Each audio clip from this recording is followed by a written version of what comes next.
So we reached Chitkul earlier in the day, and it is one beautiful place. The last village before we hit the Indo-China border, about 150 kilometers behind me, and this village totally blew us all away. We are staying at a place called the Wanderer's Nest. Interesting place, quite like a hostel. We're staying in a dorm center. We'll show the pictures to you in some time. But for now, we'll start exploring Chitkul. So follow me.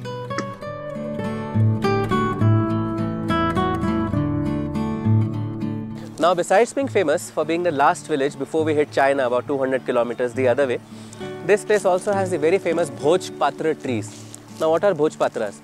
Originally, our sages, our hermits, हमारे जितने भी साधु संत थे, वाल्मीकि जी थे, या वेद व्यास जी थे, या पुराने और भी जितने भी लेखक थे, all of them, they used to write on tree barks. Now, those tree barks were not just any tree barks, they used to come in from these Bhoj Patra trees. You take a thicker piece of it, and this is what you get. This is the Bhoj Patra on which you write on.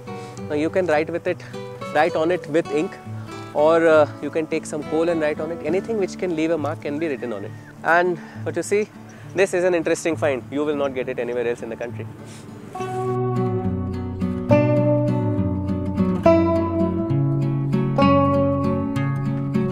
Chitkul is a pretty closed place with a population of about 850-900 locals, most of which come under some kind of scheduled tribes or caste pieces. It is very difficult to get inside temples here.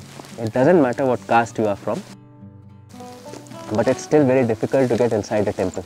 You can probably come outside the vicinity, but you cannot go inside. Unless you are a local, you simply cannot go inside, which is probably one of the reasons why Chitkul is still a closed place.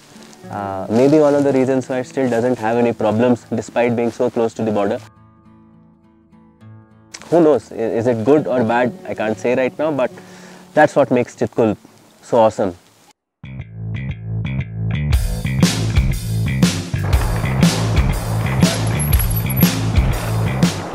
Cycling in Chitkul is one of the greatest joys of life. You can hire the cycles at Hostel or any of the other hotels which are there. They charge about 200 an hour, but you can negotiate it to about 100-150 an hour. And the more the number of people, you can negotiate it even better. And then where do you cycle? The mountains, the paths, anything that you see, it's all open for you. So just go ahead and start cycling.